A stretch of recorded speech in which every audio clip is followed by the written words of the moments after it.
Nani yako on tuongee haraka haraka? Who's on tuongee? Kuna vitu zinaniwasha, alafu I cannot tell kama audio iko sawa. Unajua natumia tu simu moja, so someone tell me kama audio iko sawa. Nani yako hapa?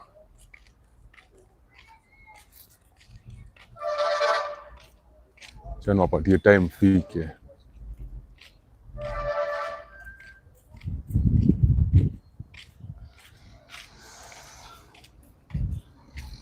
Tap in tuongee.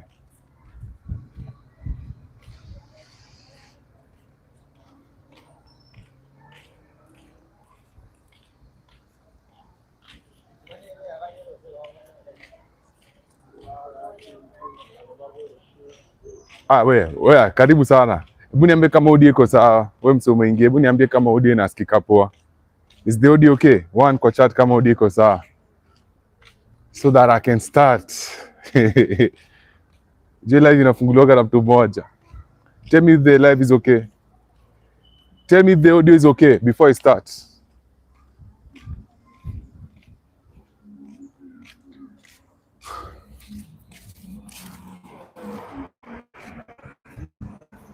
Audio iko sawa? Okay, sawa.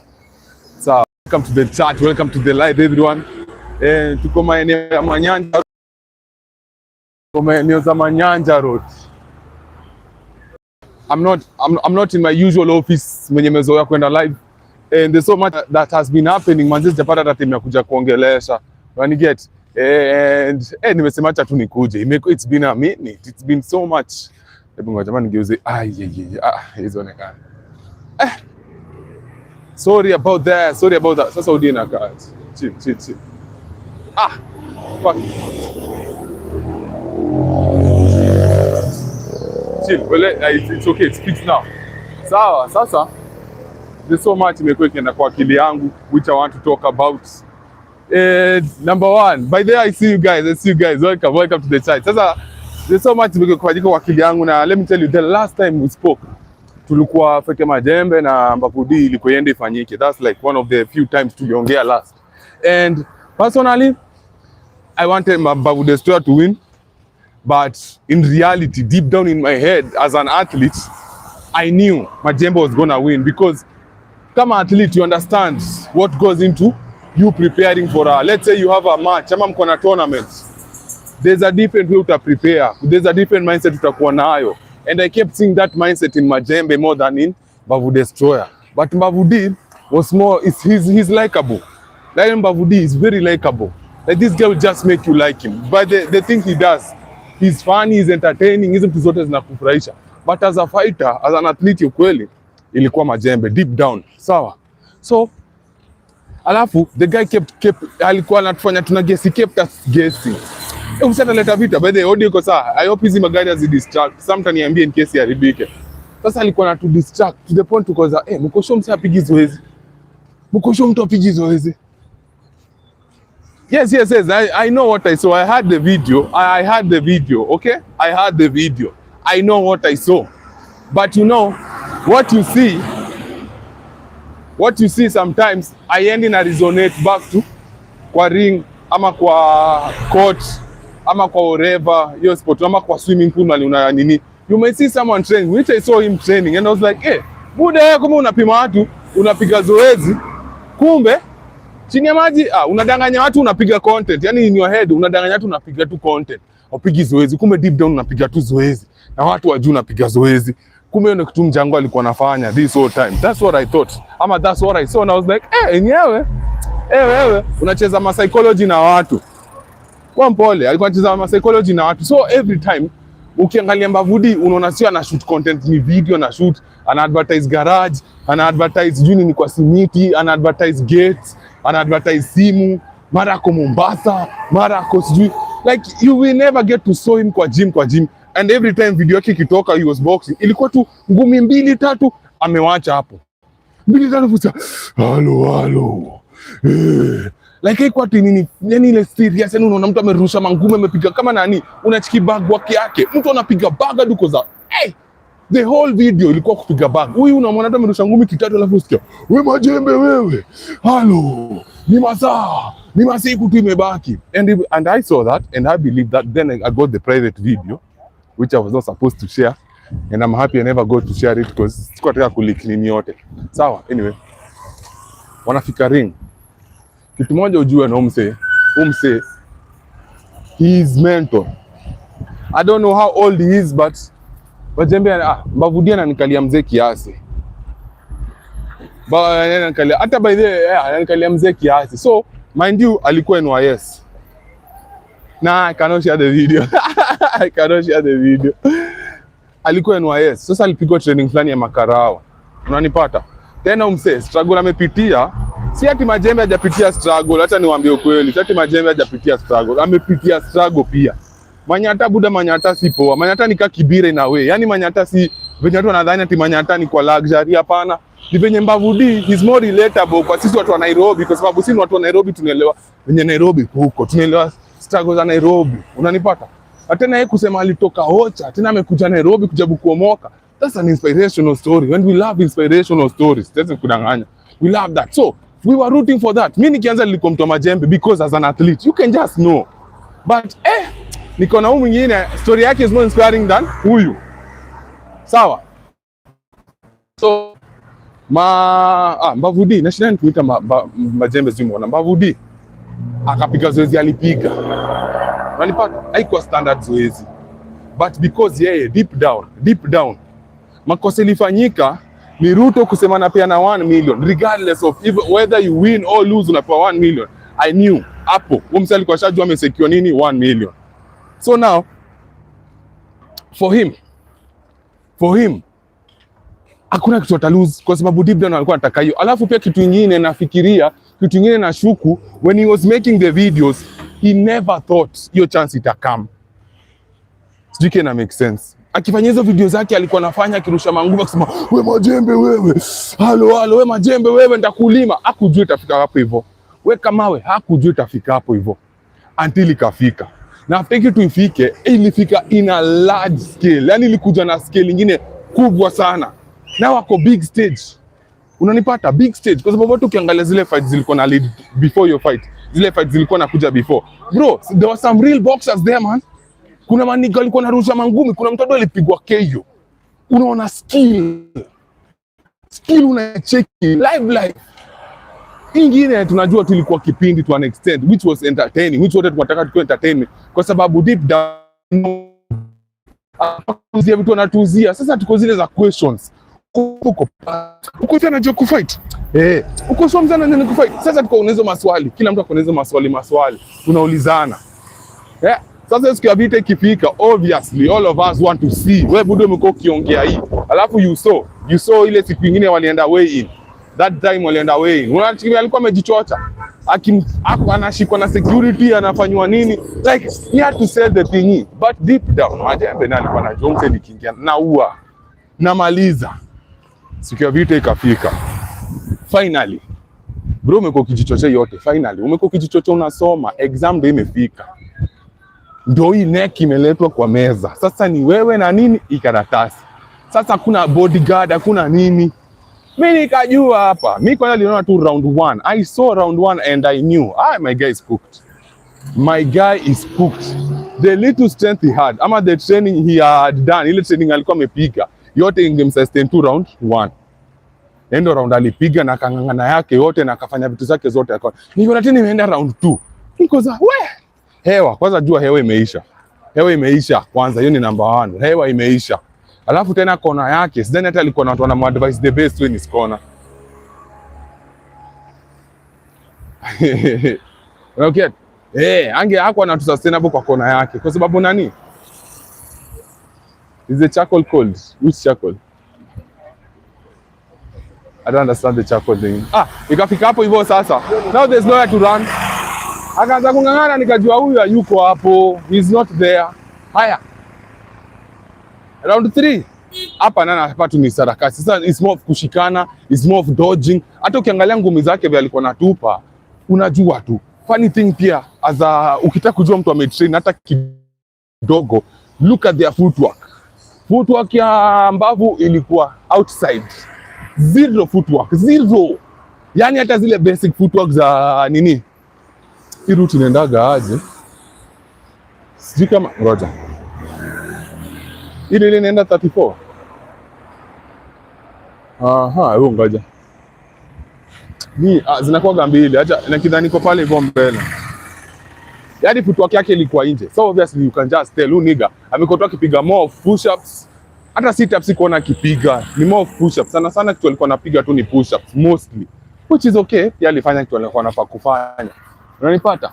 Now in the 4th round, mali sasa kila kitu ilifanyika. Ule mse alipigwa below the belt. Allegedly. If you look at the highlights and they slow down the highlights, you can see ngumi yake ilifika kwanza before, alafu ndio ile ninika. Yani ilikuwa nika caution. Yes, ile force ilikuja pale hivyo ilikuwa more, but haikufika venye ilikuwa na kuimpact. And what did my guy do? Akajirusha chini. Deep down alijua. Haizi rudi. Bro, I'm telling you, we played basketball. Mimi nakwambia, if you worked out vizuri, bro, kama ulitrain vizuri na unajitambua vizuri, unagongwaga, yes, unaenda unapatiwa sub kiasi. Najua baki niko na watu 6, yani niko na 12. So unaweza kainje kiasi, mtu mwingine akureplace. Hii ni boxing. Si the same. Sasa wewe hapo huwezi pewa sub. But according to the hype yenye kitu ilikuwa imepatiwa, according to ile hype kitu ilikuwa imepatiwa, and if the guy had prepared venye anasema ange prepare, wange switch the rules, angesema tunajua iko na nini, tunajua ni match kubwa na tunajua kuna rules. But sisi nyote mmelipa na nyote mko hapa, tutapatia mtu hata kitu 20 minutes. 20 minutes break basi. Ametisha ama 10. Madaktari wamwangalie, atulize tu kiasi, at least aweze kurudi. Tuone venye tutaona alafu arudi. Let me ask you a real question. Let's say mse angerudi, alafu anze akifight na limp kiasi. Yani anajifunika balls. See, most of us would have respected that. Kama angerudi. Yes, hata kama angerudi achapwe, lakini the whole time anashinda kijishika mboro. Tungerespect hiyo, tungeona yenyewe mse aligongwa akaumizwa lakini amerudi fight. Mimi na respect hiyo kitu. I did not lie to you guys. I know what I saw. It's just that hamtaki kuamini kenye niliona nikawaambia. Unataka kuona ni kama niliwaambia kitu hakuna. Unanipata? I know what I saw. Vizuri. Sawa. Yeye yako execute kwa boxing ring kwa sababu mimi kenye mimi niliona na kenye niliona pale kwa ring almost alike, almost inaendanisha. Unanipata? Point yangu ilikuwa angerudi na ngangane tu kufight tuna hiyo nini yake mbaya. Tungerespect hiyo. Atakange lalisho tungesema ule msali mgonga magwado ndio maana angeweza kurecover fully, but at least he gave his all. But the guy knew psychology. And pia yeka ni mtu unaelewa 48 laws of power. Unajua tu huwezi enda nje hiyo design. Huwezi enda nje ukikaa beach. Umekuwa ukichochea fight hizo siku zote. Umekuwa ukihype fight hizo siku zote. Alafu sasa ndio opportunity imekuja, alafu atuangushwe mbele ya dunia. Video ikae hapo hivyo. Haiwezi. Alafu une majembe ndio ule pale ana celebrate. Wewe umekuangusha. Hawezi kubali. Angekubali ende down hivyo. So he had to do what he knows. Na ni kipindi akatupiga hiyo kipindi bro. Ndio kipindi alitupiga. Yaani aliangusha kila mtu, yaani alichocha kila mtu. Let me tell you, tukiongea tu kweli tu on a real note, on a real nini? Majembe wanted to fight. Mbavu never wanted to fight. He just wanted the money. You know, he beat more than he could chew. Nishafika 34. Nishafika 34. I see hapo. Nafinika nimepotea. Anyway, elekea pande za doni. Mtu asikuja stream nini? Haya, alikuwa anambia nini? Amepata do yake. Sasa yeye obviously akatulia. And I was wondering this thing pia jana usiku. Nikijiuliza aje, tuseme hata sasa hivi waambiwe ni 5 million na 5 million. Warudi nini? Warudi rematch. 5 million huwa amekelewa 5 million, amekelewa 5 million. Do you think deep down Mbavu Disto want to get back to the ring? No. Hataki. He will not accept it. Hataki bro. Ule hataki kurudi kufight. Majembe will gladly fight for free given a chance. But right now, shida ni ashaonyeshwa do. Sasa is not the same fighter alikuwa before. Hezi taka tena kurudi kupigana free. But angepatiwa opportunity, oneshwe buda, unaweza taka kupigana free, atakubali. Lakini Mbavu hezi kubali sasa. He's already gone. and he saw the opportunity na akachukua opportunity. Sawa. Mimi growing up bro, acha nikwambie, growing up nilikuwa naangalia mtu kama, naweza kupatia example moja, sijui kama mtaelewa, lakini kuna msanii alikuwa anaitwa Michael Jordan.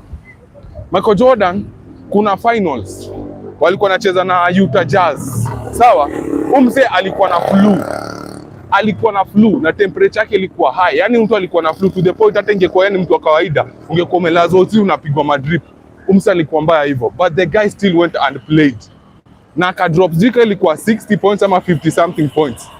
Wakasaidia timu yake kushinda. Mtu kama Kobe Bryant buda. Nani anajua story ya Kobe Bryant? Mzee alikuwa amevunjika kidole yake ya right hii hapa katikati. Na hii kidole kwa wale watu wanaelewa bake, hii kidole inatumikanga sana kwa kushoot. Like it's very crucial when controlling the ball ukishoot. Mzee alikuwa amevunjika kidole. Na wakaenda bado na wakafanya nini, wakashinda hiyo championship. Wanipata kitu nakwambia. Manny Pacquiao some way back wakipigana na Mayweather ile ya kwanza, mzee alikuwa ameumia mabega, hakusema, lakini alienda akavumilia na akacheza hadi wakawin. Cha tupatie example nyingine hapa tu juzi AFCON, African Cup of Nation. We also venye Algeria walikuwa jabu kuibia Cameroon, the refereeing was bad, the officiating was bad, everything was bad, hakuna kitu kilikuwa na work pale. Walikuwa naibiwa live tukiona hizi, wanaibiwa live to the point they walked off kwa court, kwa ground wakaenda, but one man stood there.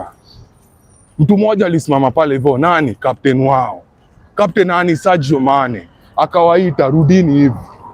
Mnaenda wapi? Rudini hivi, there's nowhere you're going, come back. Mnaenda aje?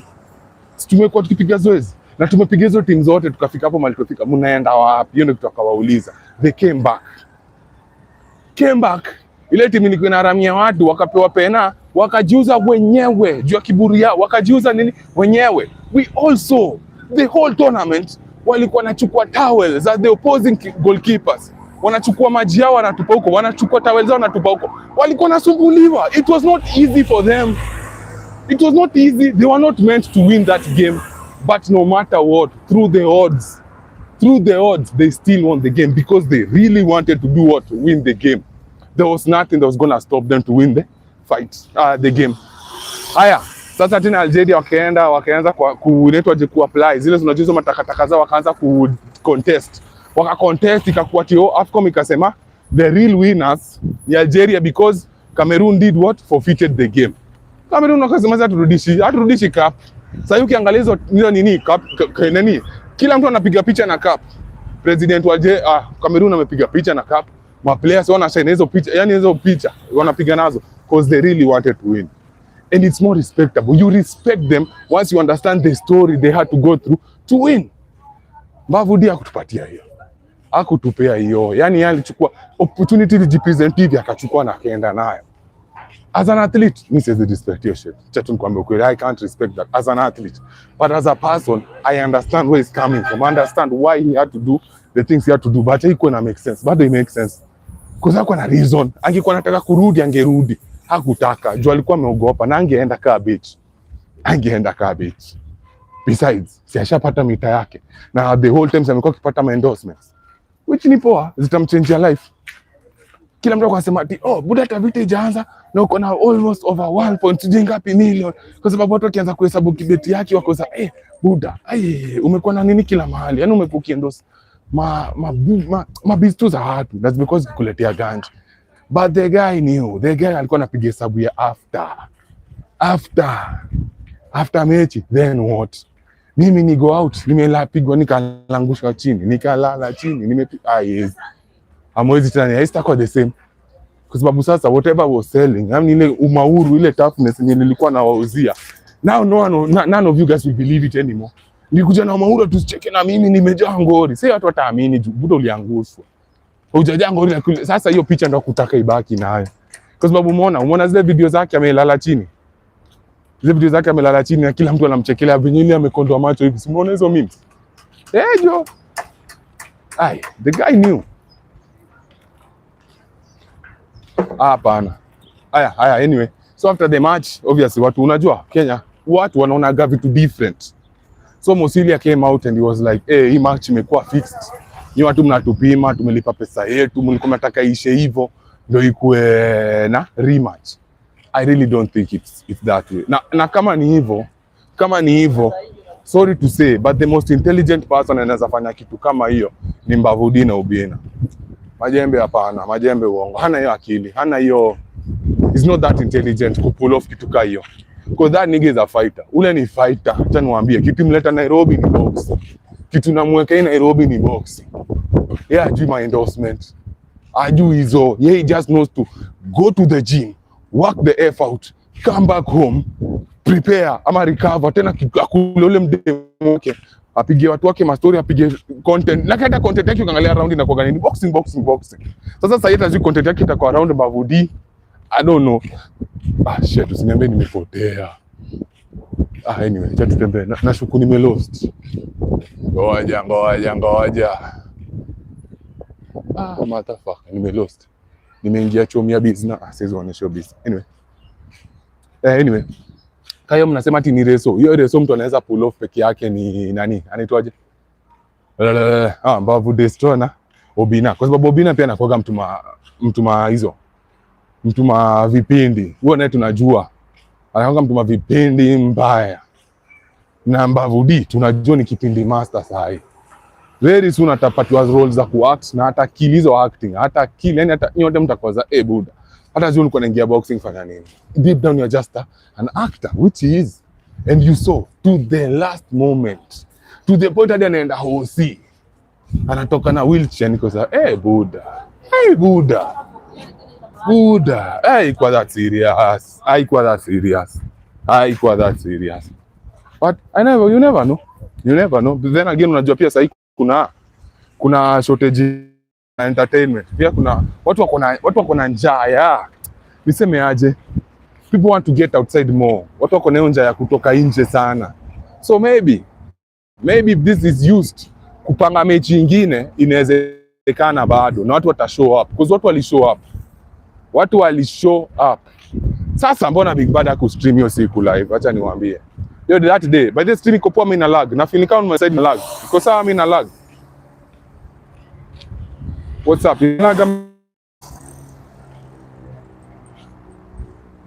Talk to me.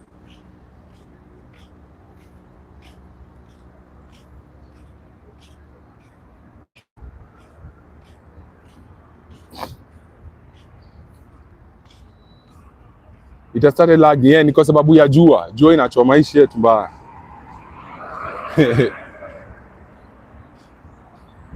It's because of the sun. Now, iko sawa sahi ama bado? Sasa hiyo day nilichelewa kupata ticket. It started lagging. Sawa. Shit. Is it lagging?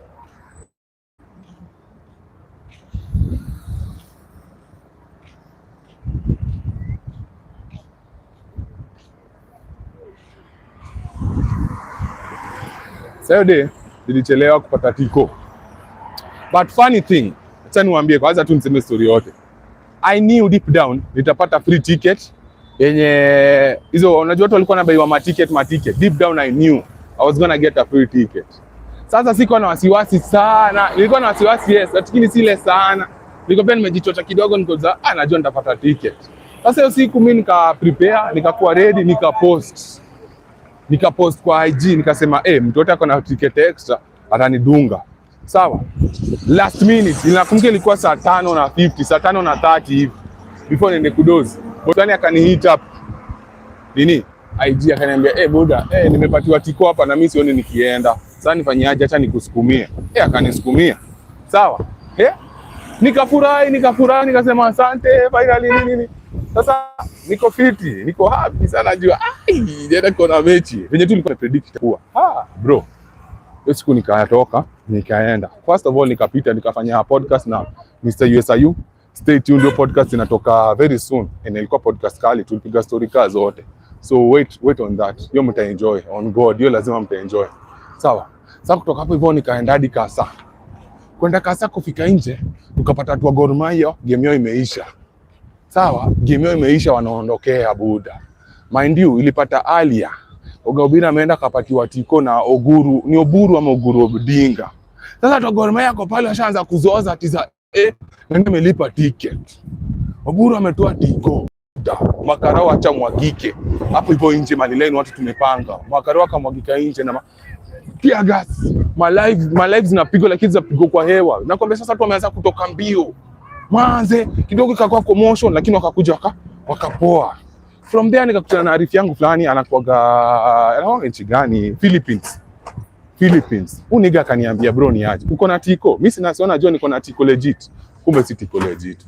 Si tiko legit. Siko nimejua si legit bado. Mimi nikamwambia wewe ingia, wewe acha mimi nitulie hapa. Niga. Si akaenda akaingia ndani. Mimi niko hapo nimepangalia nikufika pale hivyo mbele wanaenda kuscan buda. Akapiga kwanza. Invalid entry. Unamaanisha nini buda?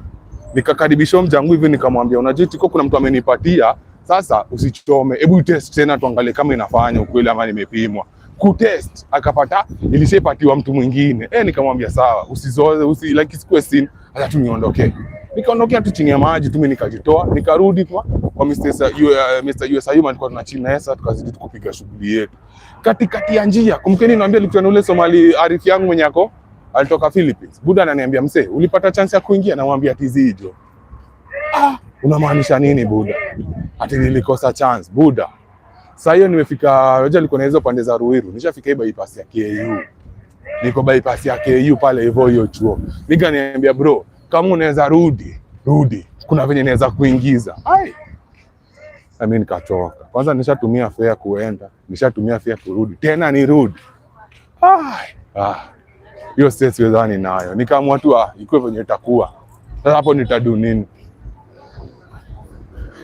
Sorry ya vinde tunafika, kwa mpole.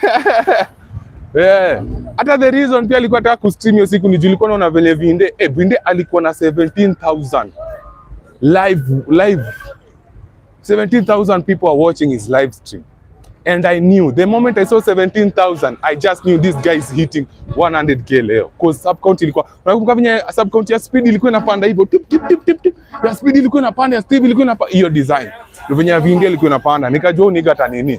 Sasa kidogo, sijui vinde nini kafanyika. Apparently alikuwa amezozana na wasee pale hivyo kwa ndani. Unajua huku nje watu wakujua, watu wanakuonaga kwa simu most of the time. Wakikutana na wewe, tunakuanga na ile mindset ya umse ni celeb, umse ako na do. Umse ako na ganji. Sasa watu wakaanza kumtoanisha. Kafika point fulani akaona hawa watu wananibeba ufala, hii ni ujinga.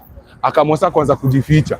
Next thing I know walikuwa naenda airport. Namuona kwa gari wanaenda airport. Kumbe hii kwenda airport walikuwa naenda kukutana na Harmonize. So akaenda kuna presenter fulani pale hivyo, kijana fulani mfupi hivi na mandevu anafanya shughuli poa, akaenda akakutana na Harmonize. So obviously hiyo kutana na Harmonize pia ikachangia. Sasa watu wa TZ wenye walikuwa pengine wanafuatilia story ya Harmonize ama nani wakaanza pia kupiga masub. Buda nakwambia alipiga 100k. Hata 100k alipiga kwa ndai before hata afike airport. Alikuwa shapiga 100k, which was very nice. But kitu nitasema, stream yake ilikuwa L. It had too much hype, too much expectation, but you were never shown anything meaningful. The fights, hatukuoneshwa hata vita. Mtu alituonesha vita ni best yangu kichwa 254. Ona alistreamio kitu the best way. And guess what? Watu wote walikuwa kwa video walihepa. Mtu wote alikuwa kwa wale walikuwa huko ndani walihepa kwa sababu huko ndani yes watu walikuwa na stream lakini quality haikuwa poa. Quality ilikuwa inaonekana watu wanatoshana hivi. Yule msaka ka stream poa. Watu wote wakahama kaenda kwa nini yake. Alikuwa na 20k subs. Asi 20k subs, 20k watching. 20k watching, wasi 20k alikuwa na watch, and that was a W for me. Mimi nilikuwa nimefurahi, nilikuwa nimehype. Hiyo saa yote mimi hata nikiwa chini nilikuwa nimeenda klabu fulani hapo hivyo. Nilikuwa nimeenda kuona madenge fulani. Unajua madenge wana dancing kwa zile chuma fulani. Ndio nilikuwa nimeenda kuona. Buda. First time kuenda kwa shit by the way. Na mimi naweza kuambia it was worth it. Ilikuwa interesting baya sana. Sasa kwa harakati nafuatilia vinde, nafuatilia huko nani hakuna kitu alikuwa nacho. Vinde hakushow. Yes alifikisha hiyo hype but alijaribu. Sasa jana pia alikuwa na stream nyingine poa.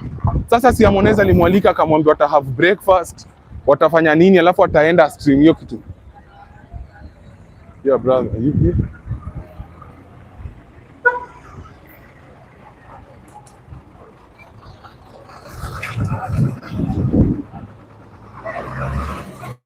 Copyright nani yo? Sijaelewa hapo. Oh, Vinde alianza kulia stories za copyright. Of course angelia stories za copyright. Of course angelia stories za copyright. Yani besides, Obina pia he had his crew. They wanted to live stream the whole thing.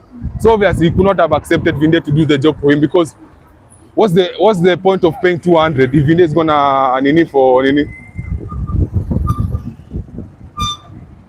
If Vinde is gonna stream it for free. Obviously he wanted to make some money out of it, but sikudanganyi ya Vinde ilikuwa L. Mimi ndasema tu kweli hiyo stream yake kwangu, according to the expectation ulikuwa tumempatia, ilikuwa L. Don't care what you say, ilikuwa L. But I understand ni kwa sababu pia hakuwa na ile freedom ya kuinteract na watu tulikuwa tuna expect. Unanipata? Cause maseleba walikuwa ndani. Hatukuona kijana kina Babu Owino, akina Zinani, akina Jalango. I don't remember kiwa interview actually. Which is okay. Maybe yeye alikuwa ameenda kukutana na nani hapo. Which bado ni W. Unacheki? Kwa sababu tuna spread. There were jammers inside. Yeah. I saw. Because Babu, every time he tried going inside the thing, it was like his live stream ilianza kulag. Every time he tried to get inside the thing, it was lagging. So I understand, obviously. Na sijui mbona wanaweka hiyo nini ya kujam internet, yet people are there to show the thing. It doesn't make sense. Then if that's the thing, basi hakuna mtu yote ange live stream kitu yote pale. You get? But then again, mimi sijui stories za internet. Unajua, they are more specialized people na leo kitu kunishinda. Mimi na hapo siwezi elewa. Sawa? But maseleba walikuwa wengi. Which nashuku pengine naweza kuwa alipatana nao. Unajua walikuwa wamekaa kwa ile kitu ile inaitwa backdrop ama nini? Ni backdrop ile ina advertise nini? Ilikuwa zina OD something. I don't remember hiyo kitu vizuri, but mi kwangu ilikuwa L. Kwangu ilikuwa na L stream. Yes, congratulations on the milestone. Congratulations on everything we gain. Congratulations on that, but ilikuwa L kwangu. Hata najua mtu wangu kichwa 254, nilikuwa nimwambia kichwa 254. Shtua watu nazima stream. Watu wote wanataka kuwatch wa subscribe. Akaniambia bro, hataki kuinterfere na inaitwaje algorithm. Anasema yeye anataka kuacha algorithm imletee watu wake. Kwa sababu you might force people to subscribe because wanataka kuwatch stream.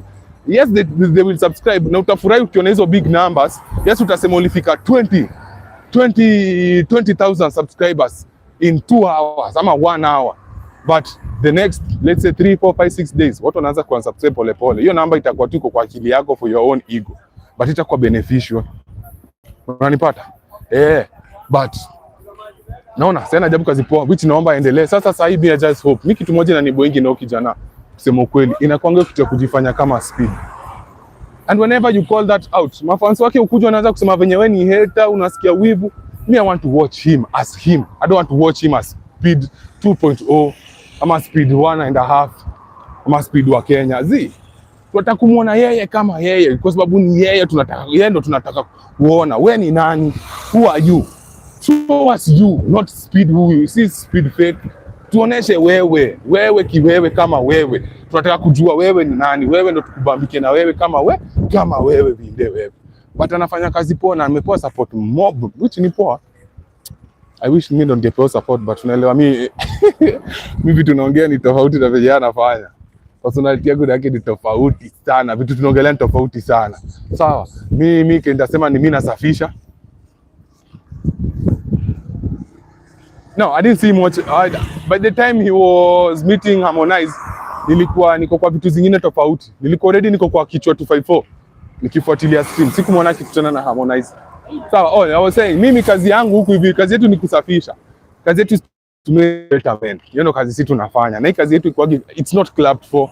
Naambia gini kazi ya ni almost free. Yaani inakuwaga it's a thankless job on our side because yes, you will empower men. Yes, you watasaidia wanaume ingrow wafanye nini, but to a certain extent you have to speak about evils zenye zina involve madem na evils zina involve maboy. Na madem unajua kusema kitu yote evil about them, wasikie vibaya about you. Hawatarudi, hawatakaa hapo. Kwa sababu sasa itakuwa nikienda pale hivyo mimi napigwanga tu viboko. Anaanga tu na nini? Ndio hiyo. Kila dem akona matako. He was singing. Who was singing? Harmonize ama I didn't see the Harmonize one. I didn't get Buddha. Hiyo stream ya jana ya Vinde akienda hiyo concert ilikuwa zuni saa 7. Saa 7 na bado ndio Meja na perform. Nameless ndo ametoka. Mimi hata sijui Harmonize aliperform saa ngapi. I could not follow it. But we have to clap for Vinde because say alicast for more than, sijui hiyo stream ilikaa 12 hours ama 13 hours ama 15 hours. Like it was hiyo ni ngori. Hiyo ni ngori. I respect that. I have to respect that. I respect the hustle. Na respect the hustle 110%. Hiyo siwezi dharau hiyo hustle. Sawa? That I gotta respect man. Sasa hata sasa hii nilikuwa nasema nini kwanza before ni sawa. Sasa naambia hii kazi yetu inakuwa thankless job. Sawa? Nilisikia vibaya vile siku attend hiyo kitu. Nilisikia vibaya, iliniuma, iliniwasha yangu yote. Sawa? But I understand. Pia mimi sikuwa nimejiweka in that mental space ya kukua hapo. You know, sometimes you can only see as far as you want to see. Kama ujioni ukikuwa kwa hizo rooms, kama ujioni ukikuwa na watu, kama ujioni ile ukweli, unajitambua kwa hapo hivyo, hautaweza kufika hapo. Utaweza kuongea nao, sio utaweza kufanya hizo vitu na siku hapo hivyo mentally. Leo ni ufala yangu, but it's all good. It's all love. Nafuata. So live stream tutarudi. Live stream lazima turudi. But nilikuwa nataka kukuambia venye Mbavu Desto aliniangusha. Bado ananiwasha hata nikifikiria. But I see. I understand. Ni kama mimi nipigane na Calligraph. Wacha Calligraph ni OG. Huyu ni baba yao. Alafu imagine anaangushwa na mtu mdogo kumshinda. Ile mystery ya baba yao ama ile picha ulikuwa umeweka ya baba yao, mtu ni untouchable, mtu ni unbeaten, ati amelala kwa grawa ameanguka amezima. Hiyo picha kuna mtu anaweza kuishi nayo. So obviously no one will want that. And that's what nani alikuwa na avoid, which ni sawa. But we will see. So far nimeona no one has posted anything in their pages. Hata stories sioni kama wamepost wenye alikuwa na post before. Sasa sijui kama ni media training, wanatrainiwa na media, yani wasiseme kitu yote out of pocket. Ama na maintain hapo nini hizi gari zenu. Chaure. So, I'm thinking hiyo kitu wanaambiwa wafanye. Shit. Si nimeya. Na nishamaliza kujapa, siongeagi sana. Sawa? So, I know sitakuwa nikirecord lakini don't worry. I am working behind the scene. Kuna vitu bado najaribu figure out kidogo. Unajua pia si ni binadamu. Tunafanya kizi. Tunajaribu kusurvive huku nje besides this. As much as tunataka ikuwe full time. But hebu nikuulize, ukidhani Bedhe Vinde aliingiza dongapi hiyo siku? Ile performance. Kila dem akona matako hivyo sasa. Unanipata? Wewe unaongea nini? Nikumisha tulikuwa nasema, unajua nakaa na memory mbaya saa zingine. How much money do you think umsi alimake hiyo siku? Ma donation tu za M-Pesa. Sijui kama anakuwa na till number. Kwa sababu lazima tufikirie vitu kama hizo. Tusikia hapa tujifanya ati vitu kama hizo exist, yet they exist. They are there. Hadi mimi used to pay him 5K for that stream. Yeah. Me, I love people support streams za watu. Acha niwaambie ukweli, napendaga. Unanipata? I love it. I love it so much to the point I don't want us to compete. No, he can monetize stream ya jana. Na si hizo ngoma zote ziko na copyright. Hizo ngoma zote alicheza jana ziko na copyright. Sidhani wanaweza kubali. Sidhani wanaweza kubali. Unless I cut into pieces.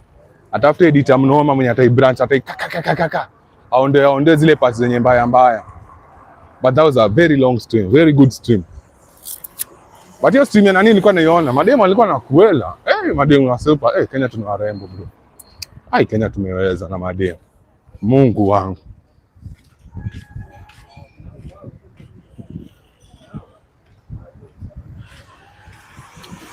You try to find me where? Where do you try to find me?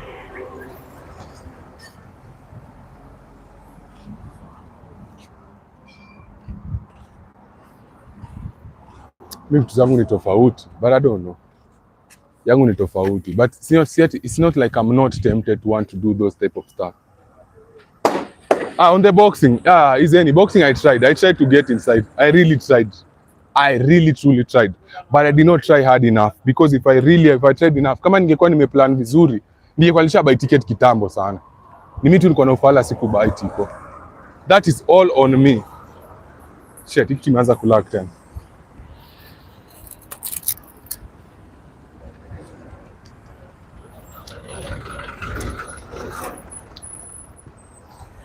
Imerudi poa ama bado ina lag? That was all on me. Don't worry. Don't worry. All is well. All is well. All is well. Nothing is lost. Nothing is lost. Sawa sawa. Tuko sawa. Rada ni pesa.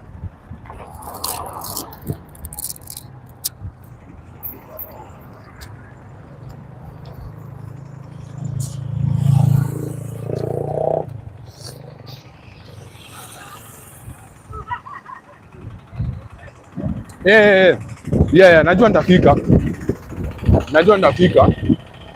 But lazima niseme but lazima tufike in a smart way. Sawa, lazima tufike pale hivyo na akili to the point yenyewe unachingishwa na sisi sema ati niko the same way, lakini kuna mse fulani anakuanga jagero na kuna author fulani, there's this author anaandika tu vitabu, ameandika Unplugged. Natafuta jina yake I come through. Jina yake na I'm missing his name. Sijui kama mtu anaweza kuwa anajua jina mse. Ameandika vitabu Kenya, anaitwa yeye pia I think ako 𝘿𝙀𝙎𝙏𝙀𝙍 Kenya. But yeye anaandika hizi podcast kali. Yeye anapoa hizi show good. Yeah, he's an author. I've forgotten his name. Nani? Shit, imepotea. What's this guy's name? There's Jagero, he's a Kenyan author. He has written books like moja inaitwa Unplugged. Hebu ndio searchie Unplugged Kenya. Go look for the name afu kuja niambie jina yake. Sahi.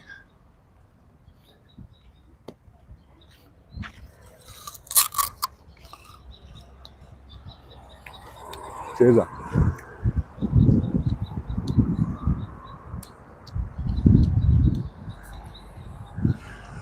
Na rembo wenyu. Warembo wenyu wana enjoy life. Having fun. I think anaitwa Steven something. Nimesahau jina yake. Anyway. Nasema tutafika lakini lazima tufike hapo hivyo na akili. Tutafika tu na umauru. Hata kile siku tunafika, at least tuna solidify. That one podcast tutaitwa, ile podcast moja tutaitwa ama ile show moja tutaitwa. Tukienda pale ni kuchukua mafans wote. Sisi kuwachukua tu, kuwaonesha light in the right way, in the best way. Sasa hata wezi yepa, wako zenyewe, boy, atupendi vitu wanasema, lakini anaongea vitu za ukweli, anaongea vitu zina sense. Na wabaki na sisi hapo hivyo, unapata? Tutafika tu hapo siku moja, haina pressure. Hata kidogo. But there are lessons. Kuna behind the scene, kuna niseme aje? Obviously kuna mtu na nini? 𝘿𝙀𝙎𝙏𝙀𝙍, that's his name. 𝘿𝙀𝙎𝙏𝙀𝙍, that is his name. Yes. Apple, that's the guy. That is the guy. Asante. Kwa sababu hakuna difference ya message ya 𝘿𝙀𝙎𝙏 na mimi, hakuna. But presentation mimi mtu anajipresent ndio ina matter sana. Unanipata? Bado tuko sawa at least. Kenya mimi nasema tuko studio. Tuko game, tuko court already. Si kuna Premier League pale hivyo inaendelea.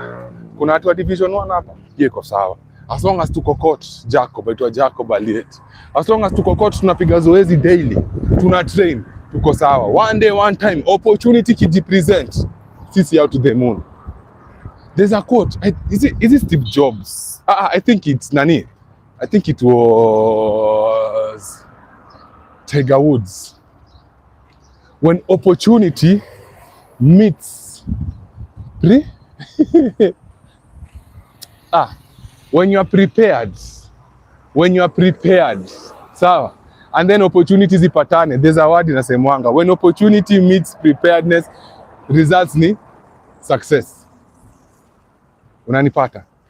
So prepare, kuwa ready, usichoke, piga zoezi. Siku moja utaitwa Olympics, leo siku moja utaitwa Olympics, ni hapo.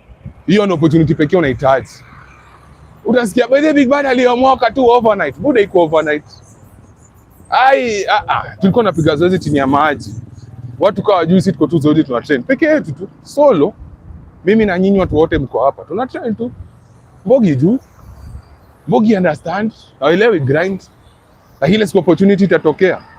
Na ndio mimi hapo hivyo niko kwa hiyo line. Niko kwa hiyo line sasa kwa msafara. Ni kuomoka vizuri. But tutafika hapo. But the goal pia unajua ni kuamsha wanaume. But unajua ukiamsha wanaume unaamsha the whole establishment. Unaamsha the whole system. Na hiyo system will be defended by anyone and everyone. If there's one thing they hate, new establishment yanguke. Hawatakagia, wataidefend na kila kitu yao. You know, maana utaambia boy ache kusimp, alafu unaona boy ni simp hadi anafanya vitu za kusimp, anakutusi wewe.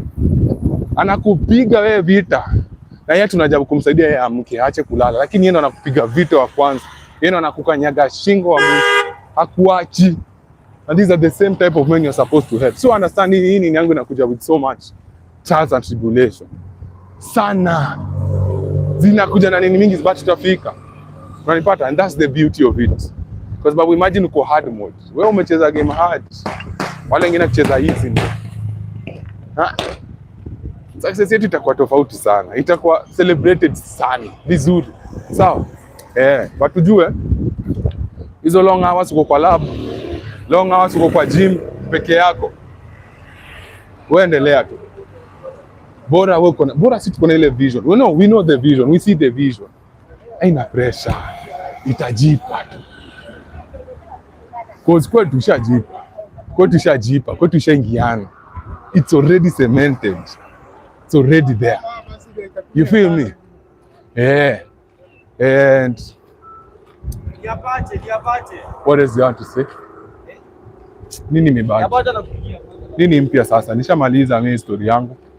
Nisha vent out. But I am really sorry I've not been live streaming. But nataka tu mjue tu niko na najaribu kushoot video. Hata mnaona mali niko si mali nakuaga. Hapa ni wapi? Las Vegas. Tell me to kucheza pool sasa pale hivyo nyuma Las Vegas, but you guys won't understand. Ndio pia hivi ndio stream lazima uchukue license from the governor, urudishe kwa senator, chief akusalimie ndo. Guy, for a minute lidhani mseni maana kwe. Si ndio? Kidogo na kamani ndio nikashtuka buda. Ni aje Fadel? Allah, niko najua mjango ni maana kwenu usikie. Shit. Yo ni racism. I hope not. Amenishtua. Juu hapo hivyo nimekuta mavibanda, na hizo vibanda zimeka mamane kwa hapo nje. So I thought anyway, hiyo story imeisha. Haya, tunaendelea kusema nini?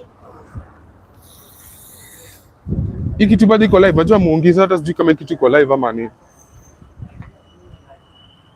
What do you think of Pluto? Pluto who? The Pluto ama? And what did he do?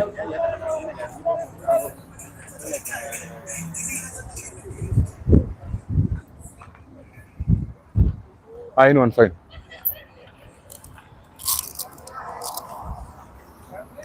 What did the Pluto do? Another funny thing I saw the other day, I think it was yesterday. 𝙈𝘺𝙎. You remember the Zimbabwe 𝙈𝘺𝙎? He was invited back to Ethiopia. Yes, the Pluto disappearing. You know, story at the Pluto. For the longest time, the Pluto has been celebrated. He's been the man. Amekuwa relevant. Amekuwa ni mtu ana make sense.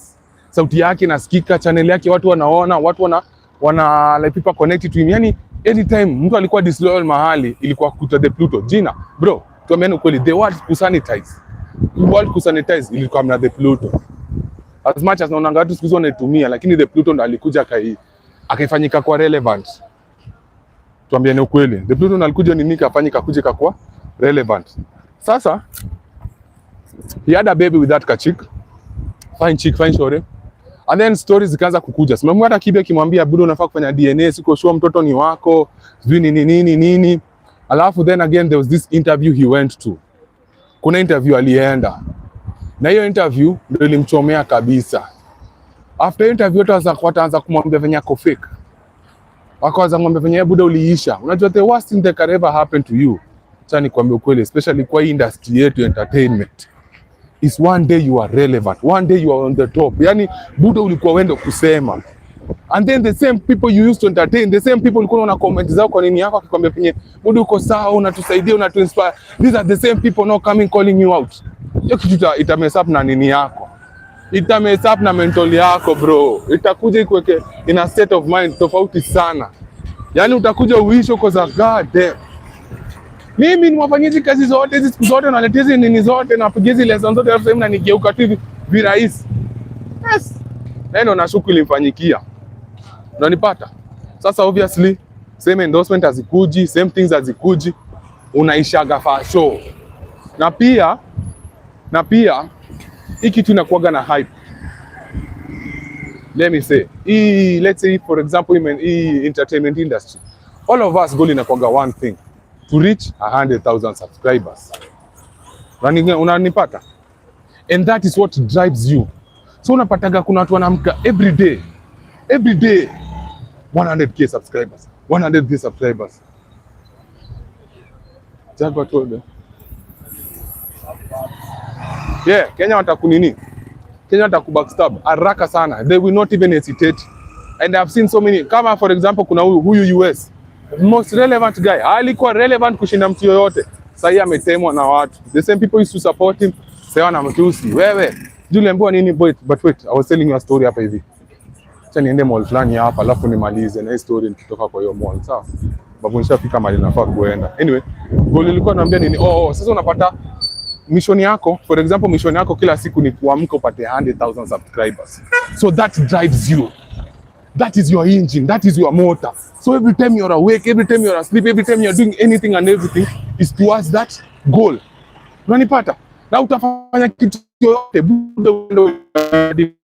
utaenda hadi well chini ya maji, utaenda hadi moon, yani utaenda everywhere to get the content.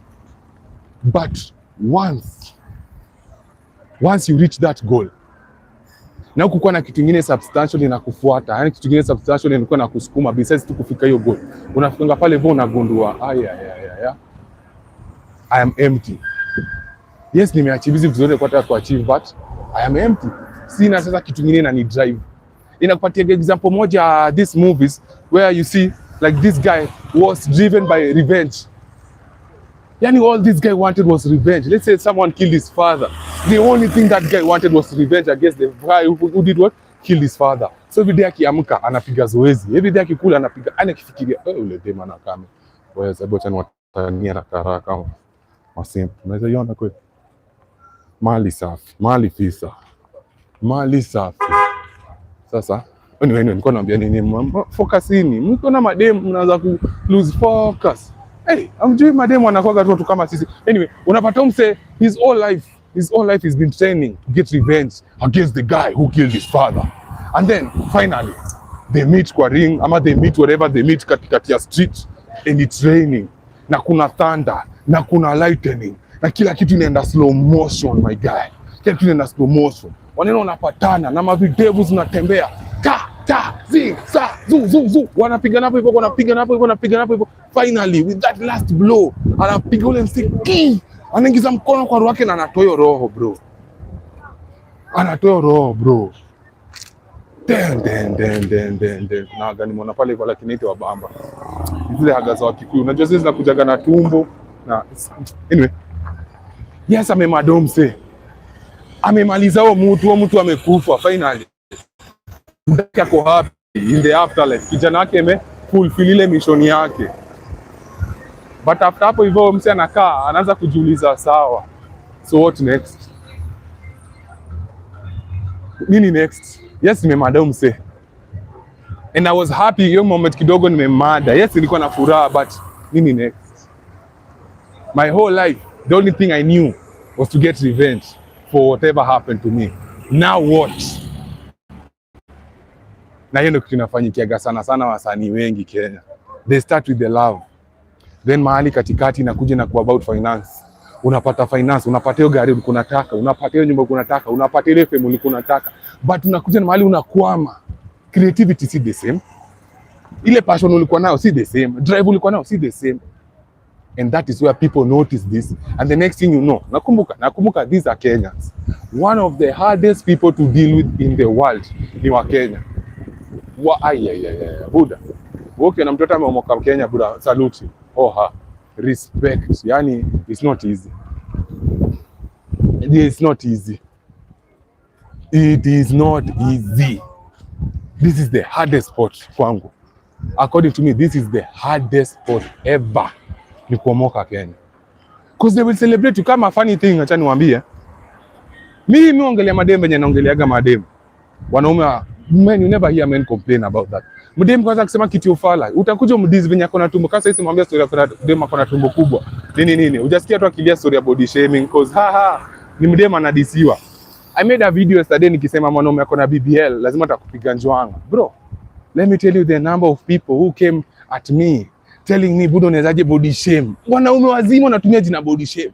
How can you body shame a fellow man? Niko za nini na kina nani nini? But nikidisi mdema anaingiza mandizi kwa kuma. Amkwaza mbona una body shame mdema? Mdema like finally. Big Bad tuongelele. Big Bad unasema vitu unataka kuambia madem lakini hatusema buda. Wewe ndio msanii wetu. Lakini kifika tena ni kwa manini? Kuna stories za BBL. Sasa naitwa gay. Naitwa nini? Kwa sababu they are fans of majembe. Ni mafans wa majembe, bro. Mimi, that was just a funny joke kwangu. Cause the same thing happened. No, you know, umse anaitwa nani? There's this South African guy, like the king of Scots. So you know the South African trainer, mwenye anakuanga na mwili yake na kaka ya dem. Kwa sababu hizo Scots, demo unapiga Scots. You know tunatokea. Alafu that guy had to have lazima tangekuwa na kwela kubwa kwa sababu that is his bucket. Hiyo ndo ni kama advertisement yake. Unaambia madem ukikuja kwangu mutrain. Hamtapigwa maBBL, hamtapigwa manini. Hii kwela ndo mtapata kama hii. Na yeye ndo alikuwa anatumia ku advertise na anapataga subscribers, anapataga nini? Finally anacheki. Yeye anapataga ma customer. Jio kitu haya imetosha wanaume. Hey, kuna njaa hapa nje hivi. Sawa. Anyway, because they are fans of majembe, me calling out majembe in a certain way, wananikasirikia. But because they hate certain women, ama some of them wenyewe wapendi madem, nikiongelea madem kabisa wanapiga makofi. Copyright. Oh, nataka mjue ile mall nimekuja ndio ya Greenspan. Wewe copyright itaniadhibu. Sasa mimi sina shughuli. Sawa? So shit. Acha nikule hicho nikimaliza salmon. Niko nikitembea for 1 hour. You get me fam. Sasa hapo ndo utakuta unapata wanakasirikia kitu kama hiyo, but that's the point. Kenya wanatakaga, they don't want you to change, but then again they don't want you to remain the same. Kwa sababu watakuja kuambia wewe buda, kama unadhani mambo mara ngapi? Kazi yake ni ngatu kuongelea tu madem. Buda ni ngatu madem. Buda tu ni madem tu. Wewe pia unaanza kutubo. Buda ni ka content inaanza kuisha. Buda ni kama siku hizi hata una akili. Buda unaanza kukua relevant live. Watu ulikuwa unafanya hivyo na wanakusifu. Bro, if you are highly dependent on that and the dopamine that comes with that type of dopamine inakujaga na hizo comments ama hiyo fame na hiyo nini, kama uko enticed na hiyo dopamine, buda utakuwa highly dependent on it. Na vile siku itakosa kukuja venye ulikuwa unazoea kuipata, hapo unapata sasa watu wanaanza kuingia depression. Kwa msanii aliingiaje depression? Kwani rada nini nifanyikia msanii? Kwa sababu yeye alikuwa amejuaga milele atakuwa relevant na zile vitu anafanya. Mafans walimwambia si change, hakuchange. But these same people alikwambia si change, na watu tena bado wanakuja na kudis. Sawa? But at the end of the day, nataka tu jue this about love, this about passion, and this is really about changing men's lives. To me, sasa mimi najua mimi niko na tu passion ya kumake sure boy child at least atakuwa relevant, kwa sababu bila sisi hakuna society. Whether you want to believe it or not, hakuna society, hakuna. The world is nothing without us. Na mimi goal yangu pia ni kumake sure buda msikuwe mnaeka makamba kwa shingo, msikuwe mnajijuka nyuji kata vidole nini mkono kama de. Lakini unapoona msikuwe tu umeanza kukwazia unajiachilia una give up kwa life. Unapata? Hiyo ndo saa goal yangu. So yangu is deeper than that. Am I really different from the other guys? Not really. Because nani hezi taka hiyo fame? Nani hezi taka endorsement? At least najua nikilala kwa siku nimeingiza hata kitu 10k per month, najua hata niko na 1 million, 2 million imekuja tu na endorsement. Nani hezi taka hiyo? Kila mtu anaweza taka hiyo. Especially kwa industry yetu. You all want that. But me I know itakuwa very hard. Which naweza ingia, but itakuwa very hard going mainstream. Kwa sababu once you go mainstream, First of all, they take away your authenticity. Whatever made you special in the first place, yenye ilikuwa nafanya wana resonate na wewe, wana connect na wewe, that will be the first thing watakata. That will be the first thing they will remove. Unanao, hiyo ndio kitu ya kwanza watamalizana nayo. Wewe mtu walikuwa nakupenda juu unaongea hivi, unafanya hivi, wanataka kwanza kuambia hapana, hizo vitu unasema sidhani zitafurahisha kila mtu. Sidhani watu wengi watakubaliana nayo. And the next thing you know, sasa wewe, you are no longer the same person they used to love. Unakuja unakuwa shell of your former self.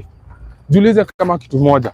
Ethnic was the best. Ethnic walikuwa na kill. Ethnic walikuwa ni ethnic kama ethic. Like us walikuwa wanajaza show. Ngoma zao zilikuwa napiga 1 million. After sijui hata hakuna kitu wamedu, yani hata hakuna kitu ya maana wamesema. Beat tu kwanza tu ikianza hivi introduction. Beat tu mnajua ngoma ni mbanga. Ike kwa klabu ngoma za ethic zikianza hakuna mtu wake hayuko anasimama na dance. Wakaambiwa ndio ngoma yenu sasa igo far. Ngoma yenu iko relevant. Switchini style yenu. Acheni kuimba hivi mkamwambia switch sasa style. Anzeni kuimba vitu alisa zihusu matako na makuma na kudenya na kuchoma vegi na kuvuta. Anzeni kuimba vitu different. Wakaanza.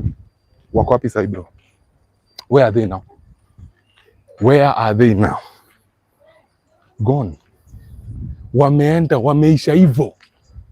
Because remember, the fun thing they made them authentic. Saying they make the fun thing ni Muhammad. Na wala watu wali Muhammad kwa industry. Hapia wako sahi, they are irrelevant. Unanipata? Ngori. Kitu kingine tena ujue, especially na kitu kama music. Music ni art. Na art hainaga borders. Hata inaga hata language moja. Art ni art. Art inaweza enda anywhere. Yani hainaga limits. Unanipata? Najabu kufikiria ngoma fulani hata sijui naimba acha kiacha nijaribu kuimba msini judge. Ubetu papa. Kula Unajua ngoma? Ubetu papa kula ute papa ute papa. Nani anajua ngoma? Sijui. Hata unaona sijui hata lyrics. Don't know even the words inasema hapo. But I vibe to it. I enjoy it. You get. Sijui hata artist anaitwa nani. Sijui hata artist alikula. Ni sijui. Hata nionyeshwe ndio hapa mbele yangu. Sitajua niga ni nani.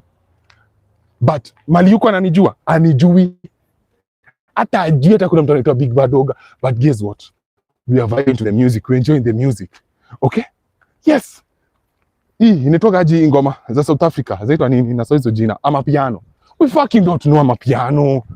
But Juni, yani ndio ni vibe. Tunazisikia zinachezwa kwa club, ni relevant because it's art. Sasa wewe unasikiza watu wenye hawakupewa ile gift ulipewa. Hawakupewa passion ulipewa. Bro, mimi sijui kuandika ngoma. Trust you me.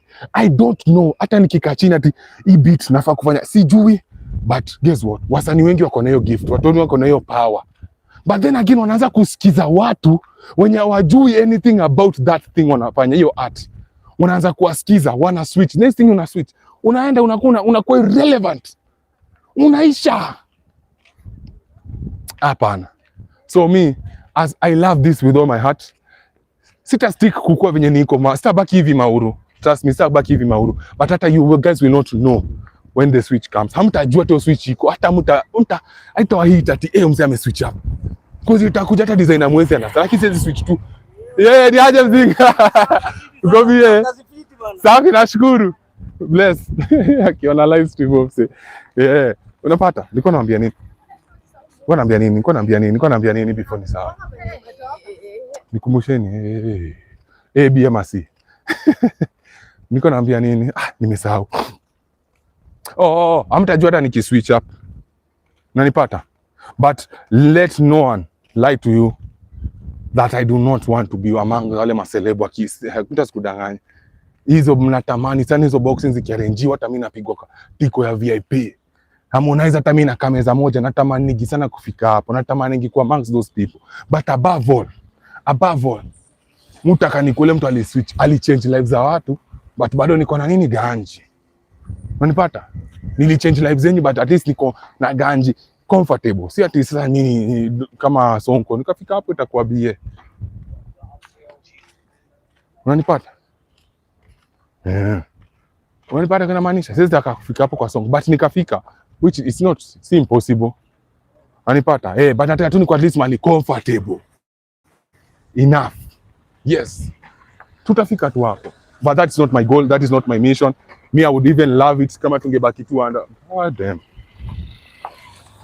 Sasa mambo light skin, moja tu nikiona light skin na stay. Nikiona light skin na mbao, si ninapenda kama light skin. Ona ni malo. Anyway, nilikuwa naambia nini?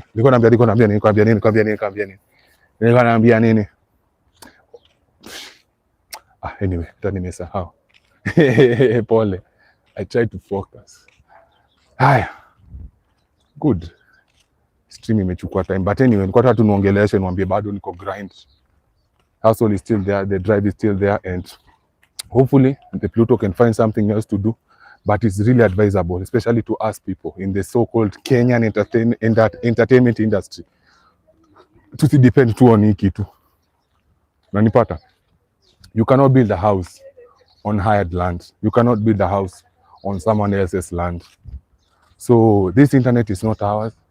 You might wake up tomorrow and Buddha, hii inaenda. Tunakutoa. They can decide to do that. We cannot have like it's like a permanent home or a permanent house. Hapana. Tutakuwa arrogant. Tukiamini tutakuwa relevant milele. Some people can do that, but some people can play that game. Ka kibe ameweza kuperfect, but pia unaona saa zingine watu wanakujanga na vitu fani wanasema juu yake. Sawa? Sawa. Hopefully kama alikuwa amezoea kupata hata siku moja na ngoja kuna venye watamaliza issue speed. Unajua tu the world venye inakuanga. They will celebrate you now. They will sing your name, sing your praises.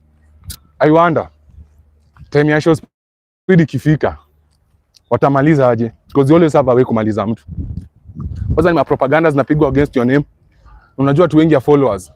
So watu wengi wata take their time to dig in deeper ama to dive deep into the rabbit hole to find out, okay, hizi vitu wanasema about mtu fulani ni ukweli ama ni uongo.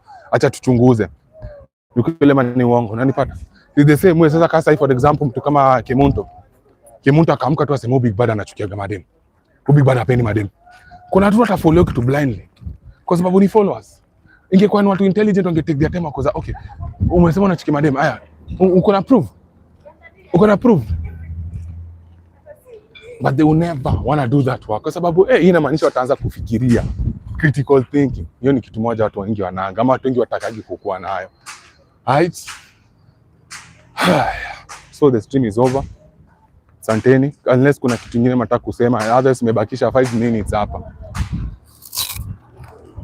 But I am sorry for being lost. Sawa. Sijapotea kwa ubaya. Niko shumbu tugli.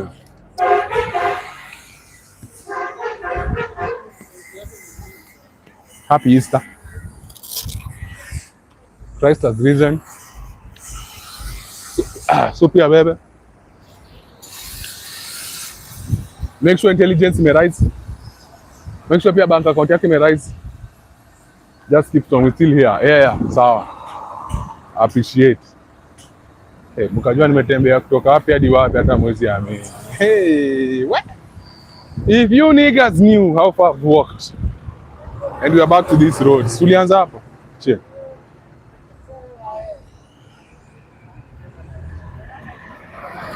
Ati mnangoja live stream.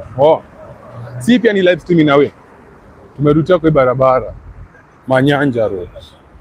Sawa. Anyway, live stream itakuwa on kitu Wednesday ama Thursday. Bado natafuta fare kurudi Madina kuanga. But thank you for the support. Keep on supporting the videos.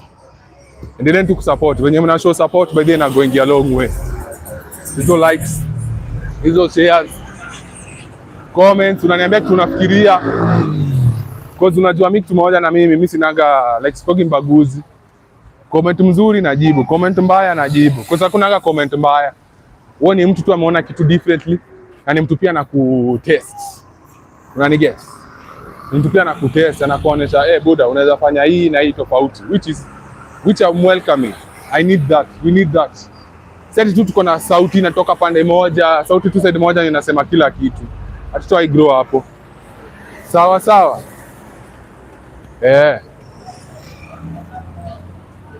Anyway, mimi nimemaliza hii kitu. Shout out to Vinde. Shout out to mtu wangu Kishwa 254. Imagine umse aligrow, alikuwa na 67. I was the 67th subscriber, nakumbuka vizuri. And in one night aliweza kugrow to 1.89 ama ni 9. Sasa sijui kama shafika 2K. Kujituma tu. Sawa? Na pia anafanya streams daily. So please tap into that guy. Sawa? Tap in kwake nini 254, Kichwa 254. Because at the end of the day, we are supporting each other. You support me, I support you. Tunainuana. Hakuna mtu tunaacha behind. No man left behind. You understand me? No man left behind. The same way ilikuwa. So unajua masoja wanasemanga kuna soja wataachwa kwa battlefield. That's why they are trained to be able to be in a place yenye unaweza inua soja mwenzako mbebe. Hata kama mado unaweza kuwa in the capability ya kumbeba na umpeleke kwa wherever back to camp. So that's the mindset niko nayo. Hata nafanya hiyo kitu. Na get no man left behind. So tuinuane wote. Kwa sababu nimekuwa nikiwaambia we need blind allegiance to the brotherhood. Wenye mademo wanainuana ndio pia sisi tuanze kuinuana hivyo the same way blindly hata kuna cha sense. So tuache kupigana, tuache kumwadana, tuache kumizana na tuinuane wote pamoja. Okay my brothers. So that's the stream. Thank you for everyone. I appreciate you so much. And please remember, fight to the end. Pigana hadi mwisho. The fact that tunataka kuacha jina yako ibaki relevant, isifanye utoke vita midway. Fight all the way to the end. Put your ego aside. Where's my ego? Put your ego to the side and fight. Keep on fighting. Shinda hiyo championship with one broken finger. Shinda hiyo championship atakao uko na malaria, COVID unakufa. Make sure you win no matter what. Because those are the people we look up to. Unanipata? Akina Muhammad Ali. The world does not remember weak men. The world does not celebrate weak men. It hates weak men. Nionyeshe mtu yote weak man unajua ana celebrate hadi sasa. Mmoja kuniambia ati feminism nadhani ilifika hapa. Hii feminism haikufika hapa by choice. I said by choice, by mistake. Kulikuwa na male chimpanzee tangu enzi za kitambo. Masifu wanaume walikuwa. Nionyesheni hata mmoja mnajua sasa ana celebratiwa. None. Hakuna hata moja hivi ana celebrate. Hakuna hata moja anakumbukwa hadi sasa. Unanipata? But there are some toxic men, allegedly. So anaitwa toxic men who are being celebrated because they made an impact to the world. They did not follow blindly. Wakufollow blind leadership, stupid leadership. Walika strong to their will, strong to their purpose. Na waka-achieve no matter what. So, usikwe simple. Hii dunia kumbukagi masimple. Mwacheni kudanganywa. Ama demo wanataka tu kuwatumia kwa sababu wanataka you guys should do the bidding for them. And they know you have the brain and you have the strength to do that. They want that from you. So, do not be a blind follower. Budo utakuwa unajiangusha vibaya sana. Question those people. And on top of questioning, act with knowledge. See blindly. Unanipata? So that's the live stream. Catch you guys. I may do another one like this kesho. So far since niko hapa bado nitaendelea tu kufanya kama hizi hapa. So kama kuna topic mtaniambia. Pia najua kuna topics mingi sana ziongelea. For example, kuna ule dem alipata msichana fulani kwa nyumba yake na bwana yake. Hiyo ziongelea. Tena kuna mdem fulani imefanyika leo asubuhi. Ametoka Habanos. Amepanda pikipiki, kumbe ana pesa ya kulipa, anaacha tu mtu wa pikipiki anamzungusha kila mahali. Then inafika point fulani mdem ana fake, anasema tu mse amempiga, kumbe ni uongo. Lakini nakwambia stories ni mob my guy. Stories ni nyingi. Okay? I'm fine. I'm very fine, young man. Okay, man. See you guys, man. And see you guys at the top. Tafadhali. Msikini mimi pekee na rise to the top na nyinyi wengine mnabaki hapa chini. Siweze sifanyike hivyo, sawa? And on that note, Big Bad Ogre out. Peace and love. God bless me all.